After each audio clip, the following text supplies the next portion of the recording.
Hello, I'm Karen Stathoplos, and I'm going to be reading a story by P.G. Wodehouse, one of my favorite humorous authors. One of my very beloved aunts and I used to stay up after midnight reading to each other, Thurber, and especially P.G. Wodehouse.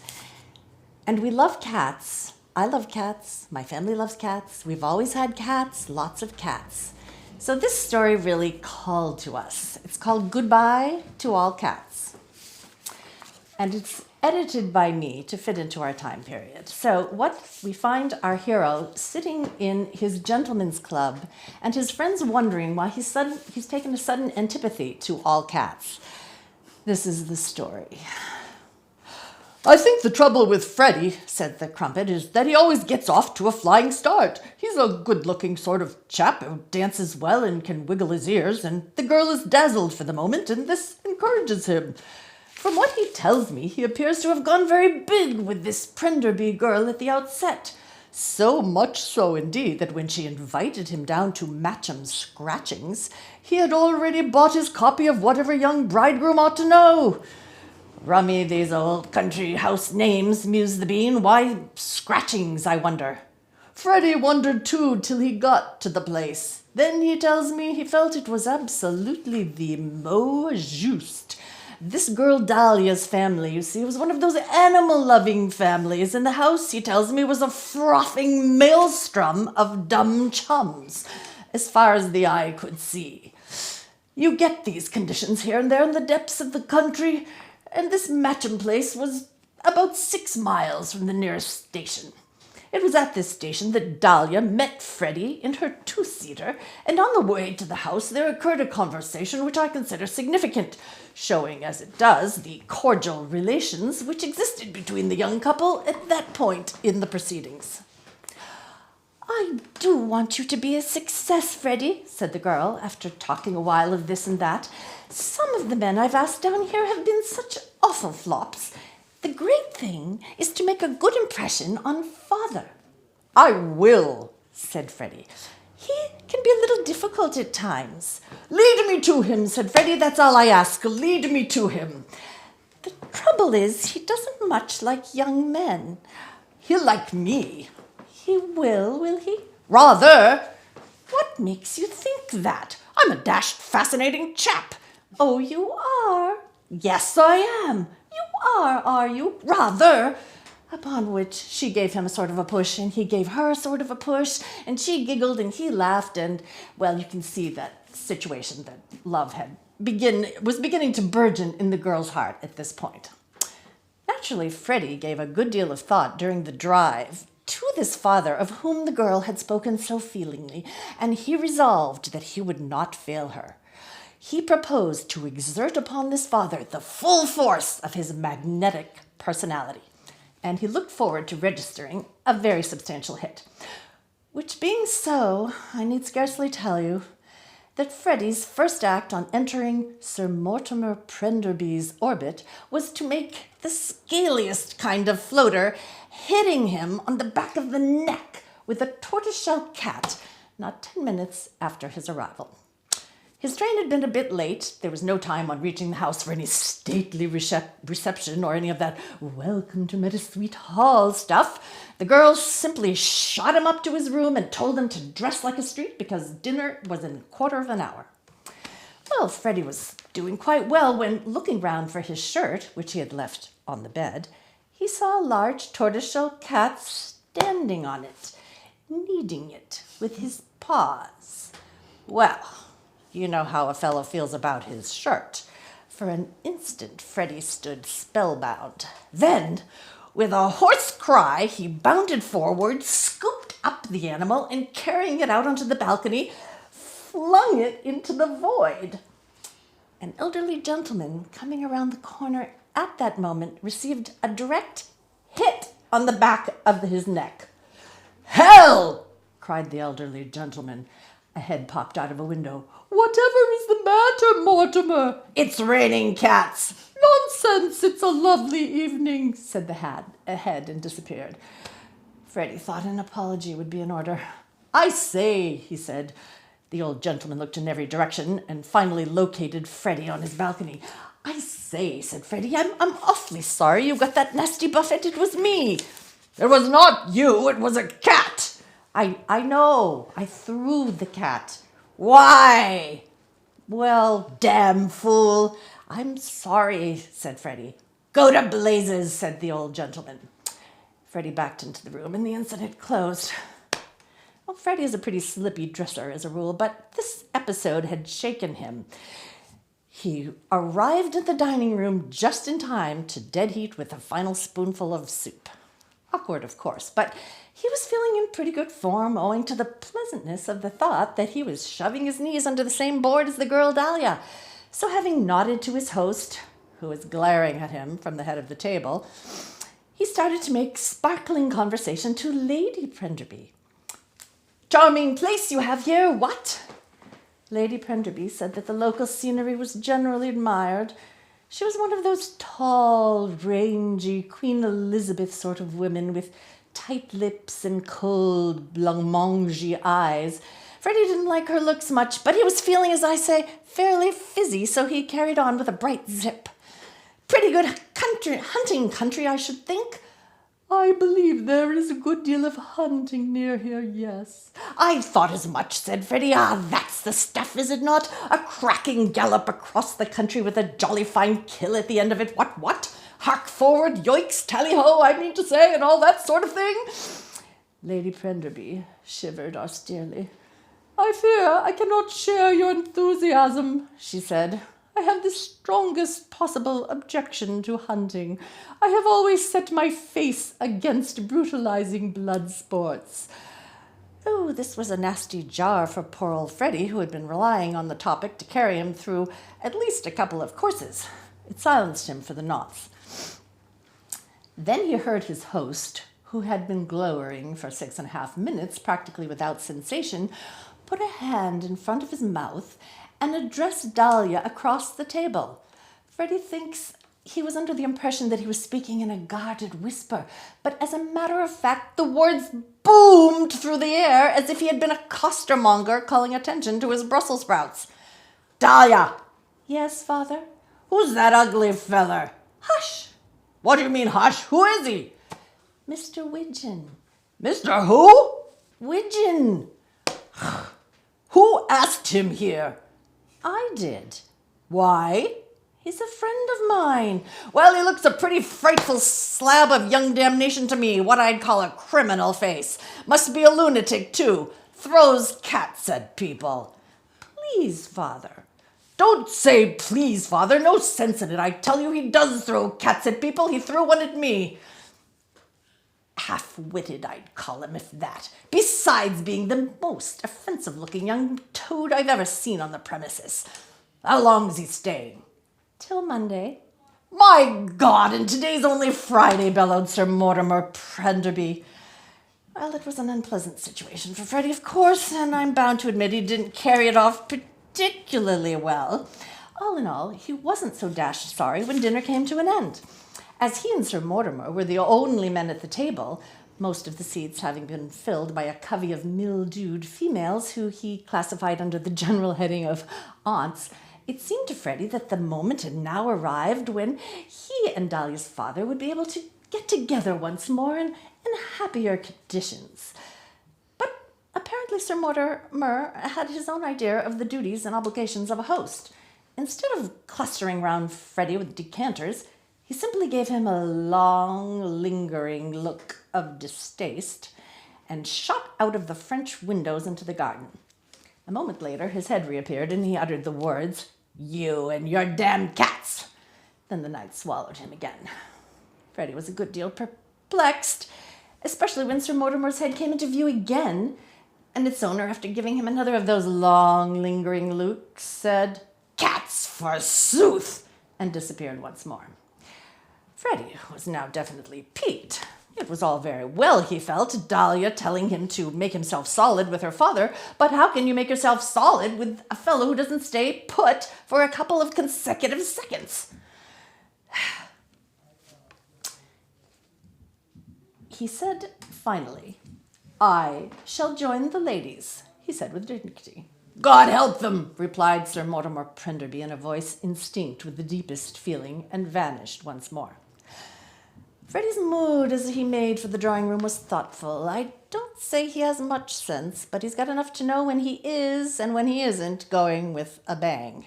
Tonight he realized he had been very far from going in such a manner. He must bustle about, he felt, make up leeway, and knowing that what counts with these old-style females who have lived in the country all their lives is the exhibition of those little politenesses and attentions which were all the go in Queen Victoria's time. His first action on entering was to make a dive for one of the aunts, who seemed to be trying to find a place to put her coffee cup. "Permit me," said Freddie, suave to the eyebrows, and bounding forward with the feeling that this was the stuff to give them, he barged right into a cat. "Oh, sorry," he said, backing and bringing down his heel on another cat. "I say, most frightfully sorry," he said, and tottering to a chair, he sank heavily onto a third cat. Well, he was up and about again in a jiffy, of course, but it was too late. The girl Dahlia, during these exchanges, had been sitting on a sofa at the end of the room, and the sight of her drew Freddie like a magnet. Her womanly sympathy was just what he felt he could do with at this juncture. Treading with infinite caution, he crossed to where she sat, and having scanned the terrain narrowly for cats, sank down on the sofa at her side. And conceive his agony of spirit when he discovered that womanly sympathy had been turned off at the main. The girl was like a chunk of ice cream with spikes all over it. "Please do not trouble to explain," she said coldly in answer to his opening words. "I quite understand that there are people who have this odd dislike of animals." "But dash it!" cried Freddie, waving his arm in a frenzied sort of way. "Oh, I say sorry," as he sloshed another of the menagerie in the short ribs. Dahlia caught the animals that flew through the air. "I think perhaps you had better take Augustus, Mother," she said. "He seems to be annoying Mr. Widgeon." "Quite," said Lady Prenderby. "He will be safer with me." "But dash it," bleated Freddie. Dahlia drew in her breath sharply. "How true it is," she said, "that one never really knows a man till after one has seen him in one's own home." "What do you mean by that?" "Oh, nothing," said Dahlia. And so the long, quiet, peaceful home evening wore on till eventually Lady Prenderby mercifully blew the whistle and he was at liberty to sneak off to his bedroom. You might have supposed that Freddie's thoughts, as he toddled upstairs with his candle, would have dwelt exclusively on Dahlia, but this was not so. He was thinking that whatever might be the conditions prevailing in the dining room, the drawing room, and the rest of the house, his bedroom, he felt, must surely be a haven totally free from cats of all descriptions. Remembering, however, that unfortunate episode before dinner, he went down on all fours and subjected the various nooks and crannies to a close examination. His eye could detect no cats. Relieved, he rose to his feet with a gay song on his lips, and he hadn't got much beyond the first couple of bars when a voice behind him suddenly started taking the bass, and turning, he perceived on the bed a fine Alsatian dog. Freddie looked at the dog. The dog looked at Freddie. The situation was one fraught with embarrassment. A glance at the animal was enough to convince him that it had got the entirely wrong angle on the position of affairs and was regarding him purely in the light of an intrusive stranger who had muscled in on its private sleeping quarters. Its manner was plainly resentful. It fixed Freddie with a cold yellow eye and curled its upper lip. Freddie did not know quite what avenue to explore. It was impossible to climb between the sheets with a thing like that on the counterpane. To spend the night in a chair, on the other hand, would have been foreign to his policy. He did what I consider the most statesmanlike thing by sidling out onto the balcony to see if there was a lighted window behind which might lurk somebody who would rally round with aid and comfort. There was a lighted window. He stuck his head out as far as it would go and said, "I say!" There being no response, he repeated, "I say!" And finally, to drive his point home, he said, "I say, I say, I say? This time he got results. The head of Lady Prenderby suddenly protruded from the window. Who, she inquired, is making that abominable noise? It was not precisely the attitude Freddie had hoped for, but he could take the rough with the smooth. It's me, Widgeon Frederick. Must you sing on your balcony, Mr. Widgeon? I wasn't singing. I was saying I say. You say what? I say I was saying I say. Kind of a hard cry, if you know what I mean. The fact is, there's a dog in my room. What sort of a dog? A whacking great Alsatian. Oh, that would be Wilhelm. Good night, Mr. Widgeon. The window closed. Freddie let out a heart-stricken yip. But I say! The window reopened. Really, Mr. Widgeon? But what am I to do? Do? About this whacking great Alsatian? Lady Prenderby seemed to consider. No sweet biscuits, she said, and when the maid brings you your tea in the morning, please do not give him sugar, simply a little milk. He's on a diet. Good night, Mr. Widgeon. Freddie was now pretty well nonplussed. No matter what his hostess might say about this beastly dog being on a diet, he was convinced from its manner that its medical adviser had not forbidden it widgeons. And once more he bet his brain to the task of ascertaining what to do next. Well, it was a near thing. He had started to move to the door, and at the instant when he started, the dog seemed occupied with something that looked like a cushion on the bed. It was licking this object in a thoughtful way and paid no attention to Freddie till he was halfway across no man's land. Then it suddenly did a sort of sitting high jump in his direction, and 2 seconds later, Freddie, with a drafty feeling about the seat of his pants, was on top of a wardrobe with the dog underneath looking up. He tells me he never moved quicker in his life. It looked to him now as if his sleeping arrangements for the night had been settled for him, and the thought of having to roost on top of a wardrobe at the whim of a dog was pretty dashed offensive to his proud spirit, as you may well imagine. However, as you cannot reason with Alsatians, it seemed to be the only thing to be done. And he was just trying to make himself comfortable when an object came through the door that looked like something like a piece of hearthrug. A second and keener inspection revealed it as a Pekingese puppy. The uncertainty which Freddie had felt as to the newcomer's status was shared, it appeared, by the Alsatian, for after raising its eyebrows in a puzzled manner, it rose and advanced inquiringly. In a tentative way, it put out a paw and rolled the intruder over. Then, advancing again, it lowered its nose and sniffed. It was a course of action against which its best friends would have advised it. These peaks are tough eggs, especially when, as in this case, female. They look the world in the eye and are swift to resent familiarity. There was a sort of explosion, and the next moment, the Alsatian was shooting out of the room with its tail between the legs. Freddie, feeling that the all-clear had been blown and he was now at liberty to descend, did so. His first move was to shut the door. His second, to fraternize with his preserver. He spared no effort to entertain the peak, who had shown itself to be an ornament of its species. He lay down on the floor and let it lick his face 233 times. He tickled it under the left ear, under the right ear, and at the base of the tail. He also scratched its stomach. The peak was plainly coming to look upon him as the master of revels. Freddie, feeling that he could not disappoint it but must play the host, no matter the cost to himself, took off his tie and handed it over.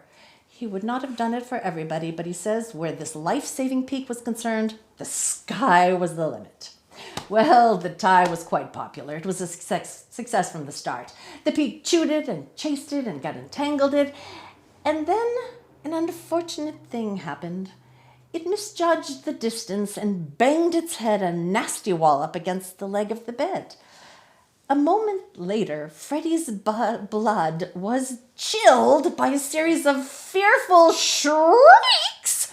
that seemed to ring through the night like the dying cries of the party of the second part to a first-class murder. It amazed him that a mere peak, and a juvenile peak at that, should have been capable of producing such an uproar. Moments later, there was a whispering outside his door and a knock. "Hello," said Freddie. "It is I, sir, Biggleswade." "Who's Biggleswade?" "The butler, sir." "What do you want?" "Her ladyship wishes me to remove the dog which you are torturing." There was more whispering. "Her ladyship also desires me to say that she will be reporting the affair in the morning to the Society for the Prevention of Cruelty to Animals." There was another spot of whispering. Then the door opened, and Freddie perceived a group consisting of Lady Prenderby, Dahlia, a few assorted aunts, the butler, and the poker. And he says he met Dahlia's eyes, and they went through him like a knife. "Let me explain," he began. "Spare us the details," said Lady Prenderby with a shiver. She scooped up the peak and felt it for broken bones. "But listen! Good night, Mr. Widgeon." The aunt said good night too, and so did the butler. The girl, Dahlia, preserved a revolted silence. "But honestly, it was nothing really. It banged its head against the bed." "What did he say?" asked one of the aunts, who was a little hard of hearing. "He says he banged the poor creature's head against the bed," said Lady Prenderby. "Dreadful," said the aunt. Well, anyways, the mob scene broke up. His bosom, Freddie's bosom, as you may imagine, was surging with distressing emotions. That look which Dahlia Prenderby had given him had churned him up to no little extent. He realized he had a lot of tense thinking to do, and to assist thought, he sat down on the bed. Or rather, to be accurate, on the dead cat which was lying on the bed. It was this cat which the Alsatian had been licking just before the final breach in its relations with Freddie, the object, if you remember, which Freddie had supposed to be a cushion. He leaped up as if the corpse, instead of being cold, had been piping hot. He stared down, hoping against hope that the animal was merely in some sort of coma, but a glance told him that he had never seen a deader cat. Well, you wouldn't be far out in saying that poor old Freddie was now appalled. His reputation in this house was at zero. His name mud. What would happen if he was found with a dead cat on his person? Then he had a brilliant idea. All he had to do was shoot the body out into the silent night from the balcony and let gardeners discover it. He hurried out. It was a moment for swift action. He raised his burden. He swung it to and fro, working up steam. Then he let it go. And from the dark garden, there came suddenly the cry of a strong man in his anger. "Who threw that cat?" It was the voice of his host, Sir Mortimer Prenderby. "Show me the man who threw that cat," he thundered. Windows flew up, heads came out. Freddie sank to the floor of the balcony and rolled against the wall. "Whatever is the matter, Mortimer?" "Let me get at the man who hit me in the eye with a cat." "A cat?" Lady Prenderby's voice sounded perplexed. "Are you sure?" "Sure? What do you mean, sure? Of course I'm sure. I was just dropping off to sleep in my hammock when suddenly a great beastly cat came whizzing through the air and caught me properly in the eyeball. It's a nice thing a man can't sleep in hammocks in his own garden without people pelting him with his cats. I insist on the blood of the man who threw that cat." "Where did it come from?" "Must have come from that balcony there." "Mr. Widgeon's balcony," said Lady Prenderby in an acid voice. "As I might have guessed." Sir Mortimer uttered a cry. "So might I have guessed. Widgeon, of course. That ugly fella, he's been throwing cats all evening. I've got a nasty sore place on the back of my neck where he hit me with one before dinner."